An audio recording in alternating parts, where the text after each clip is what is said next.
Hey, what's up? Back again.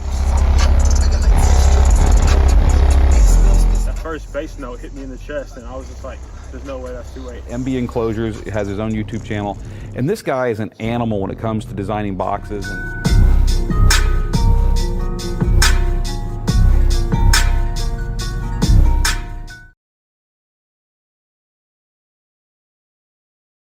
Hey, what's up? It's your boy MB here. I wanted to make this video because this is a common myth that has been perpetuated by people in different forms. It's just not true. And this is a fact here, fact not fiction. Is there such thing as underpowering subs, and would underpowering the subs hurt it? Fact, there's a such thing as underpowering the sub. Underpowering the sub means you're not setting the power to it that it needs to get its optimum performance. But that's not hurting the subwoofer. It's not. It's not hurting it if you're not sending the power to it that it needs to perform. You're just not getting the performance out of it. You can get more performance out of it by sending in more power. I'm gonna give you a good example. Number one, when someone buys a Corvette has on the dash 260 miles an hour or 220, something like that. Well, if you drop the Corvette and it says 220 on the dash, and you riding around the streets of where I live here in Atlanta, and on the highway you can only go 70 miles an hour, at the most 75 legally, are you hurting the Corvette because you're not going to the full potential that it can? If you're taking your kid to school and it's 35 miles per hour inside the school zone, are you hurting the Corvette because you're not using the full power? When you turn it on in the morning and back out your driveway, are you going 260 miles an hour? Of course not. The car has the ability to maintain that speed and get to that speed. Same way with a subwoofer. A subwoofer has a rating, an RMS rating, the power that it can handle.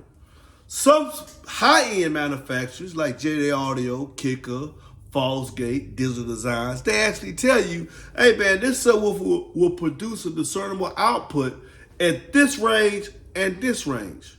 And then some of them give you a chart and tell you how far you can go before, hey, you're gonna reach the thermal limiting capacity of the subwoofer. Now, with that being said, what is underpowering the subwoofer? Underpowering the subwoofer is when, let's just say you got a 1,000-watt subwoofer. Now let's take it down. Let's say you got a 500-watt subwoofer. And you have a 1,000-watt subwoofer and a 500-watt amp. Can you put that 500-watt amp on that 1,000-watt subwoofer? Yes, you can. Yes, you can. But there'll be performance left on the table. Underpowering the subwoofer is when you try to take that 500-watt amp and turn the gain, as you hear them say. I hear this said all the time, especially that's why I hate Facebook and stay off Facebook, because most of them ain't even got a system. They're just rehashing what somebody else is telling them, and they're looking for clout. They're looking at clout chasers. But when I say it is, enough times, enough posts, people think I know what the hell I'm talking about. BS, okay? Underpowering the subwoofer is when you take this 500-watt amplifier and say, oh, man, I got my gain at 9 o'clock, so it's not even halfway. If I turn it to halfway, I'm going to get even more power. No, that's not how that works. Your gain can be completely off if you have a strong enough signal. I run two M2000 amps inside my vehicle, two Digital Designs M2000. We already do far more than rated. My gain is off, using your analogy. My gain is completely off. My input coming from my head unit and then going through the ZVL link is so high that when it makes it to the amplifier, there's nothing to make up. There's no gain needed. I don't have to match the signal. The signal's high enough. So my gain is off. Those of you that take a smaller power amplifier, like I say 500 watts on a 1,000-watt sub, and think by turning the gain up, you're gonna be able to send more power to the sub. And you say, oh, it got it out of when I turn the gain up. No, it didn't. What you heard was distortion increasing. And that's what you per saying is sound. The amplifier, if it's a signal is set the way it needs to be with a Steve Me device, or if you don't have that, use a digital multimeter. That is a basic rudimentary way The best way is to get a Steve Me device or a oscilloscope so you can set your amplifier to match the gain. With that being said, you can take a 500 watt amplifier and push a 1,000 watt sub. It's not going to push it to its full performance, but you will get sound out of it. You will get sound out of it, but you have far more performance left on the table. That's what you got to understand. When you pick an amplifier, you should pick an amplifier that, number one, does clean power. Does clean power at its rated output. It's going to do far more on dynamic, far more on the dynamic piece and something like, what would that have you. But does it do rated power? With that being said, and that's how you go, and that's what I say this because some people, like for instance, I had a customer, he wants 4 1506s, and he said, hey man, if I put him on a 1200 watt amplifier, I'm going to be underpowering. You're going to be underpowering, meaning that you're not getting the full performance that they have to offer. But the subwoofers will be fine as long as the signal is clean. When you first get in your vehicle in the morning, you don't go full tilt on your, I don't care if you got some Sundowns 2500 and you got two salt, what's that, 3Ks or 8Ks, whatever. You don't turn the volume all the way up because, hey man, they got to get 2500 watts, so you turn it all the way up. BS, man. You're going to warm, you might pull out the driveway, wait till you get on the highway so you don't wake your neighbors up, and then you turn the volume up. Did the subwoofers hurt because you didn't have it at the full 2500 watts? No. Underpowering a sub is when you are taking a small amplifier and think by turning the gain, you're going to get more power than what it's rated to do. Then you're going to send a clip signal to your sub, and then boom, everything goes to naught.